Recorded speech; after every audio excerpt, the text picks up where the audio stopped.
السلام عليكم ورحمة الله. اللهم صل وسلم وبارك على سيدنا محمد وعلى آله وصحبه أجمعين. ازيكم حبايبي، عاملين ايه؟ يا رب تكونوا بخير. بقالي كتير ما صورتش معاكم وانا مش عارفه انا بتأخر ليه، بس هي الظروف اللي بتيجي معايا كده بقى، معلش. احنا النهارده غدانا، هو غدانا والفيديو بتاعنا وكل حاجه كفتة رز، احلى كفتة رز، لان بجد بحبها وولادي كلهم بيحبوها. لان عندي ناس كتير بيختلفوا على اكلات كتير، لكن دي كل متفق عليها الحمد لله. هي أكلة سهلة وبسيطة وخفيفة ومش مكلفة ومش بتاخد وقت، وأسرع من كده مفيش والله. ساعة ما الواحد يبقى مش لاقي حاجة يعملها تخطر على باله، طلع رز ويعمل كفتة وبس، خلاص كده اليوم عدى. ربنا يحسن ما بين ايدينا جميعا يا رب. هو انا عاملة كوبايتين رز، على يعني هو ربع رز على ربع لحم، بتطلع معايا كمية حلوة، بتطلع طبخة حلوة والله وجميلة. بقلي حوالي بصلتين كده او بصلايه متوسطه.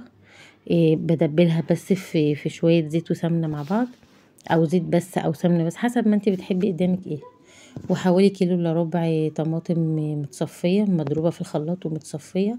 طبعا انا بختصر عليكم التفاصيل ديت عشان الفيديو ما يبقاش طويل بس.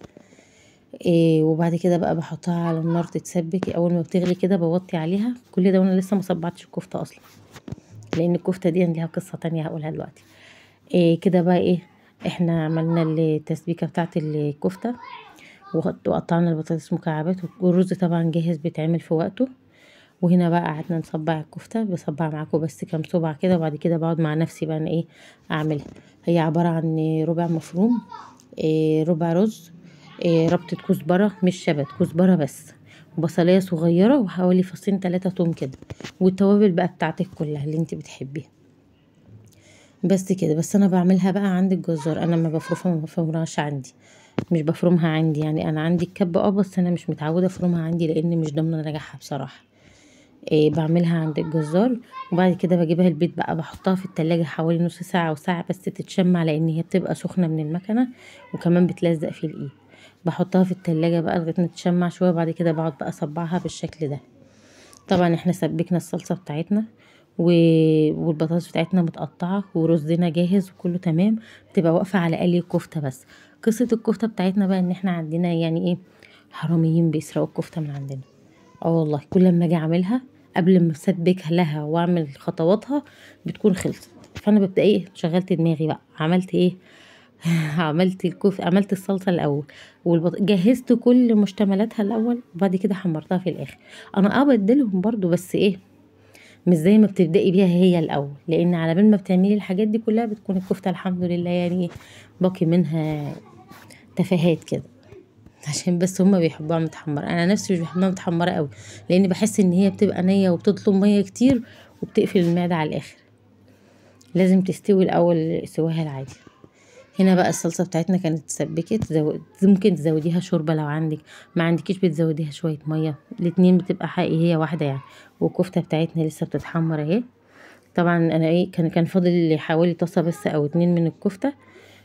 نزلت بالبطاطس الاول بديها غلوتين لغاية ما تبقى 3/4 سوا، مش سوا كامل، 3/4 سوا بس. بعد كده بقى بتكون الكفتة بتاعتي جاهزة، اتحمرت وجاهزة. بنزل بيها على البطاطس حوالي، يعني تغلي غلوتين بس كده، يعني من حوالي من 3 4 دقايق ل5 دقايق بس، مش اكتر حاجة. وقبل ما تكمل سواها بتكوني طافية عليها، لان حرارة الصلصة وحرارتها عامة بتكمل سواها هي والبطاطس، مش بتطفي عليها بعد ما بتستوي سوا كامل، بتحسي انها ماسكة نفسها شوية. تيجي بقى عبال ما تيجي تحضري الغدا بتكون سواها يعني مظبوط. وهنا بقى عملنا حلة رز ابيض جنبها، وده كان غدانا سهل وخفيف وسريع ومخدش معانا وقت. حتى الفيديو بتاعنا خفيف ولذيذ وسهل. ويا ريت بقى اللي وصل معايا لحد هنا ما ينسانيش في اللايك والاشتراك فضلا وليس امرا. اخواتي في الله حبايبي، ودايما بيشجعوني، وكل تشجيعاتكم بتخليني ان انا يعني بتحفزني ان انا اعمل فيديوهات تانية كتيرة وجديدة. يا رب يكون الفيديو بتاعي النهاردة عجبكم، وان شاء الله اشوفكم على خير. مع السلامة.